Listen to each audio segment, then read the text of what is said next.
مش عشان المستيكس. الكوتشنج عشان احط هدف لشخص بنتهز فرصه لو هو عمل حاجه غلط فبقعد معاه بصحح له الغلط وبحط له هدف وبديله موتيفيشن او بساعده ان هو يتخطى المستيك ده ويعرف مشكلته ايه ونعمل اجريمنت. في الكوتشنج ان انت عرفت الحاجه الغلط دي جت منين؟ عرفت اثرها ايه على البيزنس؟ طب يلا انا متوقع منك احسن. طيب ممكن حد يعمل حاجه كويسه قوي اعمل له كوتشنج. ممكن حد يقدم اقتراح اعمل له جلسه كوتشنج. فالكوتشنج اصلا اللي هو زي اللي احنا بنسمع عنه مثلا لايف كوتش او كده، مش معنى ان انا رايح اللايف كوتش ان انا عملت حاجه غلط. صح؟ نفس الموضوع في البيزنس كوتشنج. بيزنس كوتشنج يتعمل عشان لو حصل سيتويشن، هل قلنا السيتويشن ده وحش ولا حلو؟ في سيتويشن حصل. تعالى كوتشنج، تعالى نقعد نتكلم، بص انت عملت 1 2 3، انا مبسوط قوي ان اللي انت عملته ده، انت عملت حاجه هايله جدا اثرها على البيزنس بالنسبه لنا كذا كذا كذا، يا سلام بقى لو كنت كملت التورتايه وكنت عملت كذا كذا كمان، بس ايه رايك في الاقتراح بتاعي؟ حلو؟ طب يلا حاول تنفذ الموضوع، طب انا هساعدك. طب اللي جاي ايه؟ هنقعد تاني. وده هقول لكم تاني كده في البيزنس او في الكوتشنج بروسيس. بس هنا في نقطه مهمه. اي موظف ممكن يبقى ايه؟ ضعيف، ممكن يبقى ايه؟ وممكن يبقى ايه؟ ممكن يبقى ايه؟ طب ما في ميكس بقى. موظف جديد وضعيف. الكوتشنج بتاعي هيبقى بلون الايه؟ هيبقى بالدايركشن. هيبقى الفليفر بتاعه ايه؟ دايركشن. انت جديد ما عندكش خبره وكمان مستواك ضعيف، يعني البرفورمانس بتاعك مش احسن حاجه. فسلمني دماغك دي بقى، ما تعملش حاجه غير لما ترجع لك. فاهم؟ طيب. سينيور وعنده مشاكل في الشغل بس هو عنده خبره. هو غالبا محتاج ايه؟ موتيفيشن. فوانا بعمل الكوتشنج بتاعي معاه هحط الفليفر بتاع الموتيفيشن. ليه؟ لان السينيورتي بتاعته والاكسبيرينس بتاعته هي اللي ممكن تخليه يتحرك. طب امال هي ما خلتوش يتحرك ليه؟ هو غالبا دي موتيفيتد. فاهم؟ طيب جونيور but strong appreciation. هو يعني ايه موتيفيشن؟ موتيفيشن يعني احفزه، اقول له انت يو كان دو ات، انت تقدر تعمل ده. تعالى نقف ندردش مع بعض ونشرب حاجه ساقعه، تعالى اقعد معايا في مكتبي، تعالى ندردش شويه، ما تيجي يا عم نخرج ندردش بالليل. بتحب العصير المانجا، جبت لك عصير مانجا وهكذا.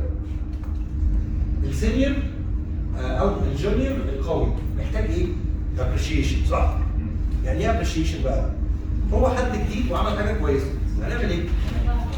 فيري جود، حلو جدا، انت لسه جاي جديد وعملت ده، يلا برافو عليك، انا شايفك. ليه انا حاطط تحتها خط بقى؟ عشان الحته دي انا متحفظ عليها شويه.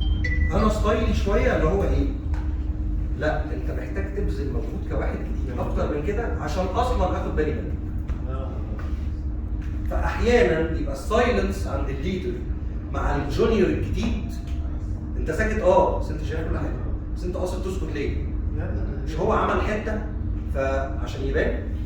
مش ممكن يكون ده مش طبعه، مش ده العادي بتاعه. استنى عليه شويه كده لما يتكرر. يعني مثلا لعيب نزلناه جديد جاب جول، هيروح المنتخب؟ لا، انا عايزك تثبت نفسك اكتر عشان ابدا اخد بالي. فساعات بتبقى المسج سايلنت مثلا، انا ممكن احسسك ان انا كاني ما شفتش اي حاجه خالص وهستنى شويه. لو لقيت الموضوع اتكرر مره اثنين هبدا اقول لك لا هي اللي خدت بالي. فهي الابريشيشن ده ابريشيت بس بتقل شويه. اوكي؟ طيب السينيور السترونج، يعني وانا بعمل له الكوتشنج كل مره بقول له ايه؟ بقول لك ايه بقى؟ انت خلاص بقيت فاهم النقطه دي، انا عايزك انت اصلا تمسك الموضوع ده تعمله.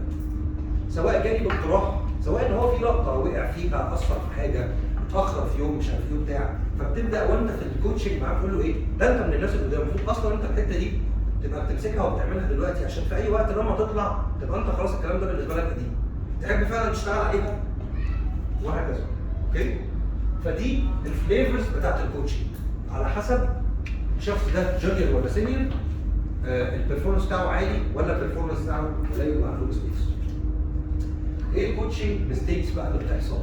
احنا بقى واحنا بنكوتش الناس او اللي بيعملوا كوتشنج، ايه الميستيكس اللي بيعملوها؟ بيعملوا ميستيكس رخمه جدا. اول حاجه ان انا بعمل لك الكوتشنج وبيبقى نون دوكيومنتد. نقعد مع بعض نتكلم في الموضوع وانا عرفتك الحاجه وانت قلت لي تمام وعليا في اثنين، وانت عندك في التيم ناس كتيره، فانت بعد كده هتخلط ما بين الناس. وانا قلت الكلام ده لحسنين ولا محمدين مش فاكر.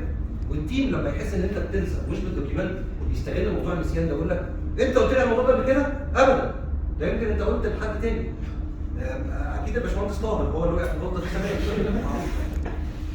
فبيبدا الناس كلها ترمي الموضوع على بعض ويستغلوا ان انت كده كده بتغلط بين الناس لان انت معاك 15 20 واحد. يو هاف تو دوكيمنت افري سنجل اكشن بتحصل في الكوتشنج. يعني انا عرفتك ان انت في حاجه غلط عملتها، بنقعد انا وانت وبنمضي كوتشنج ليتر. الكوتشنج ليتر ده مش معناها اي حاجه غلط. طب انا عرفتك ان انت عملت حاجه صح، دوكيمنتها.